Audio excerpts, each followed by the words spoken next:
ఏకీభవిస్తాను 100% sir. Yeah sir, Pawan returns Singapore నుంచి కొడుకుని తీసుకొచ్చిన పవన్ కళ్యాణ్ గారు తిరుమల తిరుపతి దేవస్థానంలో వెంకటేశ్వర స్వామికి పవన్ కళ్యాణ్ గారి భార్య మొక్కులు చెల్లించుకోవడం, ఇది కూడా ఏదో రాజకీయ అంశం అంటూ అవుతున్న ప్రచారం. సార్, బస్సు సీటు బ్రహ్మరథం, పాటిమన్ను పాటినం కాదేది పోటీబడి కాటులాడని ప్రతిదీ కూడా ట్రోల్ గేము, ప్రతిదీ కూడా బూత్ పోటీలాగా మారిపోవడం దురదృష్టకరం అండి. దాంట్లోకి వెళ్ళే ముందు I welcome and I appreciate Pawan Kalyan కుమారుడు క్షేమంగా బయటికి వచ్చినందుకు, పిల్లల్ని ఎత్తుకొని ఆయన తిరిగి వచ్చినందుకు బహుశా తెలుగు వాళ్ళందరూ చాలా సంతోషించి ఉంటారు, ప్రధానమంత్రి దగ్గర నుంచి సాధారణ పౌరుడి వరకు. ఎందుకంటే ఒక తీవ్రమైన ఆందోళనకు గురయ్యారు, ఇలా జరిగిందేంటి ఇదే అని. కాబట్టి ఆయన క్షేమంగా తీసుకొని వచ్చాడు. రావడం కూడా ఇక్కడికి వచ్చి అంతకుముందే ఆమె వెళ్ళినట్టుగా ఉన్నారు, సతీమణి అన్నా లెజనోవా ఆమె వెళ్ళారు. ఇప్పుడు వాళ్ళు తమ బిడ్డ క్షేమంగా బయటపడ్డారని వాళ్ళ నమ్మకం ప్రకారం పూజలు చేసుకున్నారు. తర్వాత ఒక 17 లక్షలు అన్నదానానికి ఆమె విరాళం ఇచ్చారు. ఆమె సాంప్రదాయము అంతకుముందు ఏదైనా ఆమె తలనీలాలు కూడా ఇచ్చి తన భక్తి ప్రపత్తులు సమర్పించుకున్నారు. ఇవన్నీ చాలా సహజంగా భారతీయ లేదా హిందూ మత విశ్వాసాలు ఉన్న వాళ్ళు అందరూ కూడా చేసేటటువంటి పనులే కదా, వాళ్ళకు ఉంది, చేశారు. ఆ రెండో భాగం కూడా పవన్ కళ్యాణ్ తాను చెప్తున్న సనాతన ధర్మం అని మధ్య ఎక్కువ చెప్తున్నారు కదా, కాబట్టి దాని మీద ఎక్కువ ఆయన కేంద్రీకరిస్తున్నారు. దానికి అనుగుణంగానే ఉందని కూడా మనం చెప్పొచ్చు. మూడో విషయం కూడా, భార్యల గురించి రకరకాలుగా మాట్లాడిన వాళ్ళు వీళ్ళందరూ ఉన్నప్పుడు శాస్త్ర ప్రకారం తను నమ్మిన దాని ప్రకారం ఆమెకు గౌరవప్రదమైన స్థానం, ఆమె కూడా ఈ మార్గంలోనే నడుస్తుందని ఒక సంకేతం ఇచ్చే ప్రయత్నం చేసినట్టున్నారు. ఇవన్నీ కూడా నేను అనుకుంటాను బిడ్డ బయటపడ్డాడనే సంతోషంలో దాంట్లో తల్లిదండ్రులు ఈ అంశాలన్నీ ఆలోచిస్తారని నేను అనుకోను. వాళ్ళ ఆలోచనలు వాళ్ళ ఆచారాల ప్రకారం చేస్తారంతే. దీంట్లో బయట వాళ్ళు ఎవరు జోక్యం చేసుకొని అవును ఏమి కామెంట్ చేయాల్సిన, అసలు కనీసం స్పందించాల్సిన అవసరం కూడా లేదు. అంతకుముందు ఆందోళన వ్యక్తం చేసినట్టే ఇప్పుడు పిల్లోడు క్షేమంగా వచ్చాడు అని సంతోషించడం తప్ప. So power returns to India, to Sanatana, to the family and I think to the politics. So Pawan returns అనేది అది. సార్, ఈ సనాతనానికో ఇప్పుడు జరుగుతున్న అంశానికో లేదా ఆంధ్రప్రదేశ్లో రాజకీయాలు ప్రతిదీ కూడా ఏదో హిందుత్వం అనే దానికి ముడిపడుతున్న అంశాలను ఏ రకంగా చూడాలి సార్? హిందుత్వం ఏముంది, ఇప్పుడు ఒకటి తిరుమల తిరుపతి, దాని మీద మనకు వేరే టాపిక్ కూడా ఉంది, అవన్నీ ఉన్నాయి. ఇలాంటి సమయంలో పవన్ కళ్యాణ్ వాటి జోలికి ఏం పోలేదు కదా. As a father, as a husband and wife, వాళ్ళిద్దరు వాళ్ళ బిడ్డకు సంబంధించి క్షేమంగా వచ్చినందుకు వాళ్ళు చేసుకున్నారు. ఇక దీంట్లో ఎవరైనా ఆక్షేపించడానికి, అభ్యంతరం పెట్టడానికి రాజకీయాలు ఇందులో ఎందుకు చూపించడం, వాళ్ళ కుటుంబ వ్యవహారం. మీ ఇంట్లో అమ్మాయికి ఉంది, మీరు ఫంక్షన్ చేసుకుంటారు, ఇంకోటి వాళ్ళు నమ్మిన ప్రకారం వాళ్ళు చేసుకుంటారు. అంతేగాని ఇందులో ఖచ్చితంగా ఎవరు వ్యాఖ్యానించడానికి లేకపోతే విమర్శించడానికి, అవహేళన చేయడానికి ఎంత మాత్రం అవకాశం లేదు. చేయడం సంస్కార రాహిత్యం, అందులో సందేహం ఏం లేదు. వేరే అకేషన్ తీసుకోండి. అవును, ఇదేం రాజకీయం ఆయన చెప్పలేదు కదా పాపం. మేడం లెజనోవా కానీ లేకపోతే పవర్ స్టార్ పవన్ కళ్యాణ్ కానీ అక్కడేం రాజకీయాలు అని చెప్పలేదు కదా. ఎందుకు రాజకీయాలు ఎందుకు తీసుకొస్తారు వెంటనే?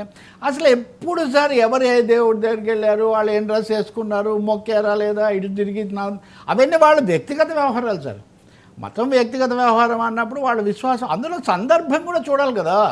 పిడుక్కు బియ్యానికి ఒకటే మంత్రం అన్నట్టు, లేకపోతే శుభము అశుభము, ఒక కష్టం నుంచి బయటపడ్డ వాళ్ళు చాలా దేశంలో 199 మంది చేసే పని వాళ్ళు కూడా చేశారు. దీంట్లో ఎవరికైనా ట్రోలర్స్ ఎవరో తప్పకుండా వాళ్ళు ప్రత్యర్థి పార్టీకి చెందిన వాళ్ళు లేదా ప్రత్యర్థి అభిమాన వర్గాలకు చెందిన వాళ్ళు కూడా అయిండొచ్చు. ఎందుకంటే అది కూడా ఏం తక్కువ కాదు కదా. అందుకని ఏ విధంగా చూసినా కానీ మొదటిది చాలా సంతోషకరం. మార్క్ శంకర్, చిరంజీవి మార్క్ శంకర్, చిరంజీవి అటు పెదనాన్న పరంగా చూసినా తను క్షేమంగా వచ్చినందుకు కానీ సంతోషించటమును. తర్వాత అంటారా Pawan returns to the politics అయిన తర్వాత ఏం మాట్లాడతాడో అప్పుడు చూద్దాం.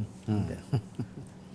అంటే ఆవిడ ఏదో విదేశీ మహిళ ఈ రకంగా చేసింది, ఇవి ఇష్టం వచ్చినట్లుగా అసలు అదొక సరే ఎవరు చేసినా అది జుగుప్సాకరమైన పని.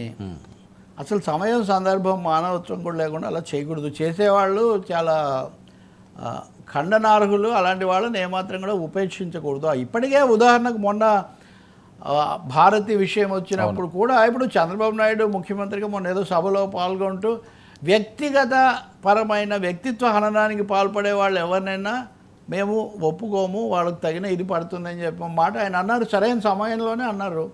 కాబట్టి తప్పకుండా ఇలా మాట్లాడే వాళ్ళను అరికట్టడానికి తగిన చర్యలు తీసుకోవచ్చు. అవి ఏంటి చట్టపరంగా అనేది వేరే విషయం. కానీ అసలు నేను మొన్న కూడా చెప్పా, ఈ సంస్కార రాహిత్యం నుంచి, ఈ క్షుద్ర సంస్కృతి నుంచి, ఈ కుహన రాజకీయాల నుంచి, ఇది రాజకీయం కాదు, ఇది ప్రజలకు ఏం సంబంధం లేదు సార్. వివేకానందుడి దగ్గర సిస్టర్ నివేదిత ఉన్నారండి, ఆమె విదేశీ. అసలు ఈ విదేశీ స్వదేశీ ప్రాచ్య పాశ్చాత్య వెస్ట్రన్ ఈస్టర్న్ ఇవన్నీ ఏంది సార్ ఇవి? మనోజ్ కుమార్ పూరబ్ ఔర్ పశ్చిమ్ అని సినిమా తీశాడు. ఆయన కొంచెం ఇలాంటి వాటిని బలపరుస్తుంటాడు, పూరబ్ ఔర్ పశ్చిమ్. ఆయన తట్టుకోలేక తర్వాత సన్యాసి అని ఒక సినిమా కూడా తీశాడు, అక్కడ ఆశ్రమాల్లో జరిగేవి చూపించడానికి. కాబట్టి ఆమెను ఎందుకు అసలు ఆమె మీద ట్రోల్స్ ఎందుకు? ఆమె ఎవరిని ఏమన్నారు? ఎవరి జోలికి ఆమె ఏం రాలేదే. దాన్ని పవన్ కళ్యాణ్ రాజకీయాలు వేరు, కుటుంబంలో పిల్లలు భార్య ఆ విషయాలు వేరు. ఇప్పటికైనా ఆ పార్టీ వాళ్ళు, వైసీపీ వాళ్ళు పవన్ కుటుంబము వ్యక్తిగతమైన అంశాల జోలికి వెళ్లకుండా ఉంటే చాలా వాళ్ళకు మంచిది. వీళ్ళకంటే ఎట్లాగ ఎదురుదాడి చేస్తారు అది కాదు, సమాజానికి కూడా మంచిది.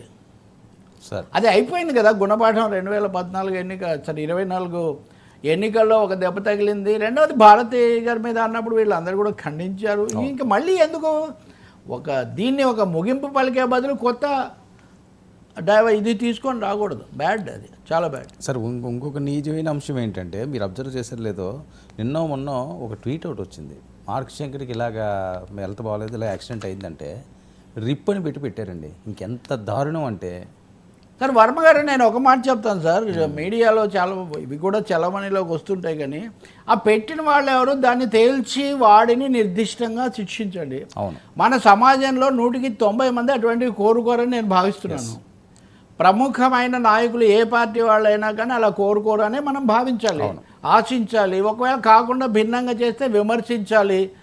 మార్క్ శంకర్ మీరు ఆ మాటలన్నీ నేను వినదలుచుకోలేదు ఇప్పుడు. అవును, ఎవడో నీచుడు దరిద్రుడు ఎక్కడో ఏదో పెడితే ఆ పిల్లోడు క్షేమంగా వాళ్ళ దాంతో పాటు వచ్చి వాళ్ళ అమ్మకాలు ఇవన్నీ కూడా చేసుకొని సంతోషంగా ఉండాల్సిన సమయం ఇది. ఇప్పుడు మంచిని తలుచుకోవాల్సిన సమయమే, కానీ హీన నీచ క్షుద్ర వ్యాఖ్యలు పట్టించుకోవాల్సిన అవసరం లేదు. వాటిని మనుషులు పట్టించుకోరు, మతము పట్టించుకోదు.